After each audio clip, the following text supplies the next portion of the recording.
आज का ये वीडियो उन फौजी भाइयों के लिए है जो होम लोन लेना चाहते हैं और हो सकता है कि उनको पता ना हो कि एसबीआई उनके लिए एक बहुत ही बढ़िया होम लोन प्रोवाइड करता है जिसे एसबीआई शौर्य होम लोन कहते हैं। और अगर आपको ये पता भी है तब भी आप इस वीडियो पर बने रहें क्योंकि हम इस वीडियो पर कई सारी बातों के बारे में बात करने वाले हैं। दोस्तों, एसबीआई शौर्य होम लोन हर उन फौजी भाइयों के लिए है जो आर्मी, नेवी और एयरफोर्स से जुड़े हुए हैं। सबसे पहले ये जान लेते हैं कि दूसरे होम लोन में जो रेगुलर होम लोन हो या कोई और होम लोन हो उसमें और एसबीआई का शौर्य होम लोन में फौजी भाइयों को क्या फ़ायदा मिलता है या क्या डिफरेंस हम लोग देख सकते हैं। तो सबसे जो मेन बात है वो है इंटरेस्ट रेट।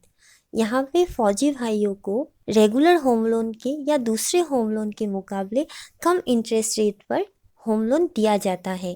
यानी शौर्य होम लोन का जो इंटरेस्ट रेट है वो दूसरे होम लोन से आपको कम करके मिलता है। दूसरा है ज़ीरो प्रोसेसिंग फ़ी।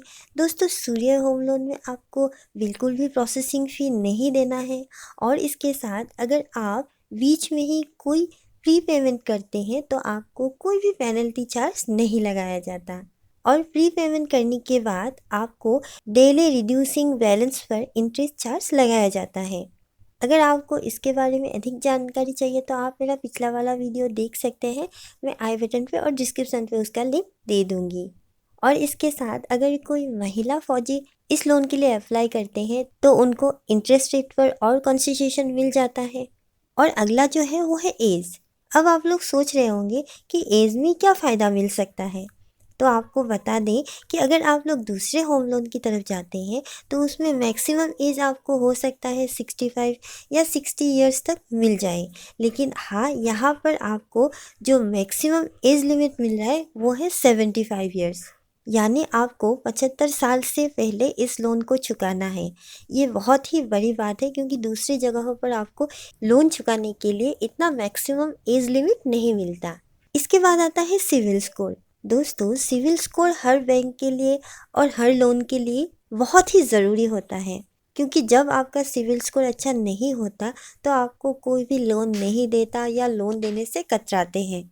तो ऐसे में एसबीआई भी सिविल स्कोर ज़रूर देखता है और ज़्यादातर लोगों के लिए ही ये सिविल स्कोर 750 से ऊपर होने से या 700 से ऊपर होने से ही लोन मिलता है। लेकिन हाँ, मैं अपने फौजी भाइयों को ये बताना ज़रूर चाहूँगी कि आपको शौर्य होम लोन पर अगर किसी का सिविल स्कोर 550 भी हुआ तब भी यहाँ पर होम लोन दिया जाता है, जो एक बहुत ही अच्छी बात है क्योंकि इतने कम सिविल स्कोर में किसी भी बैंक से आपको होम लोन नहीं मिलता।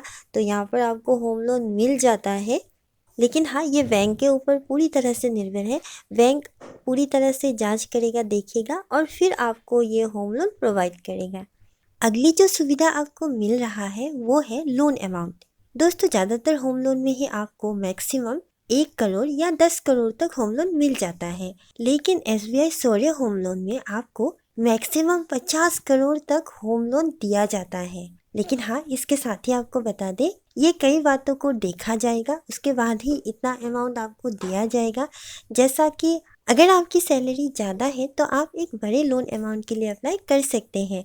लेकिन हाँ, इसके साथ ही आपको बता दें ये लोन अमाउंट कई बातों पर देखा जाएगा, जैसे कि एलटीवी रेशियो, यानी कि आपका जो ज़मीन है उसके 90% के हिसाब से ही आपको लोन दिया जाएगा।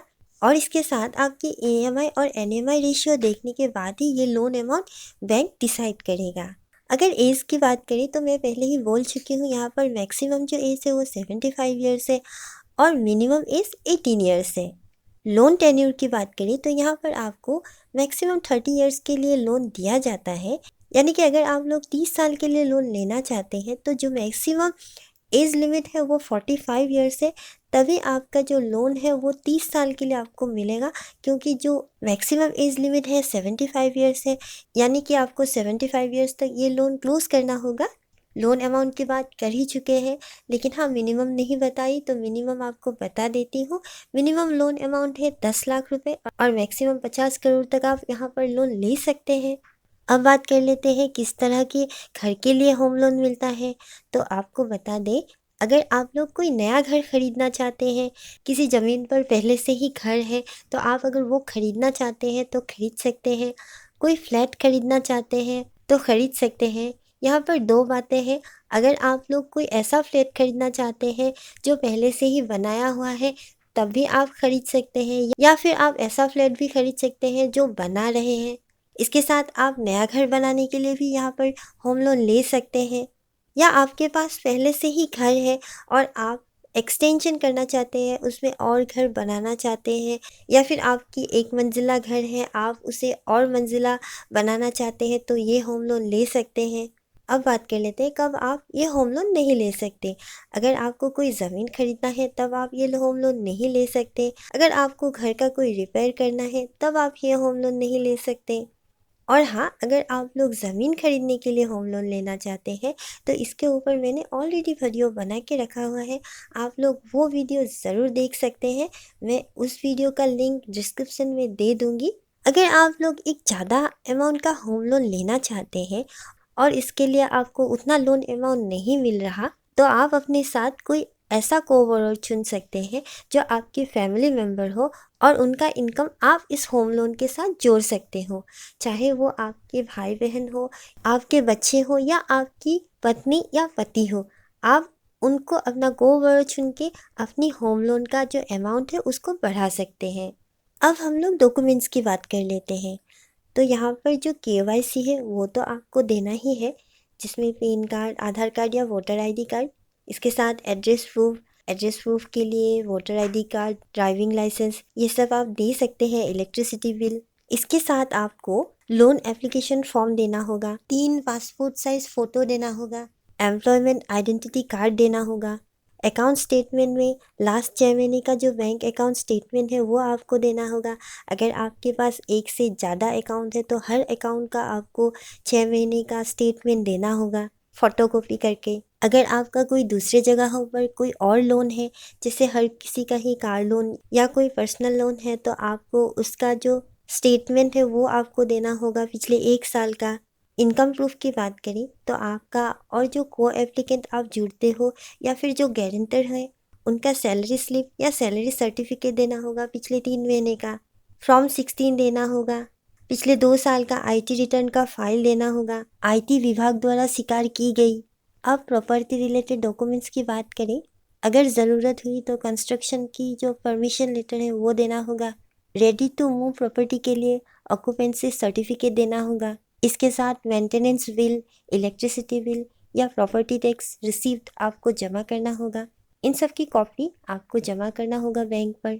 अप्रूव प्लान कॉपी, जिसका जेरोक्स ब्लूप्रिंट देना होगा। बिल्डर का रजिस्टर्ड डेवलपमेंट एग्रीमेंट देना होगा। कन्वेंशन डेट देना होगा न्यू प्रॉपर्टी के लिए। पेमेंट रिसीप्ट या बैंक अकाउंट स्टेटमेंट देना होगा, जिसमें बिल्डर और सेलर के बीच में जो भी पेमेंट हुआ है उसकी डिटेल्स मौजूद हो। ये खासकर जो घर खरीदने के लिए या फिर फ्लैट खरीदने के लिए लोन लेते हैं उनके लिए ये ज़रूरी है। तो बस आपको इतने ही डॉक्यूमेंट्स की ही आवश्यकता होगी। फिर भी आपको बता दें कि हर शहर में या हर जगह पर हो सकता है आपको कोई और एडिशनल डॉक्यूमेंट्स की आवश्यकता हो, तो इसके लिए आपको बैंक से बात करनी पड़ेगी।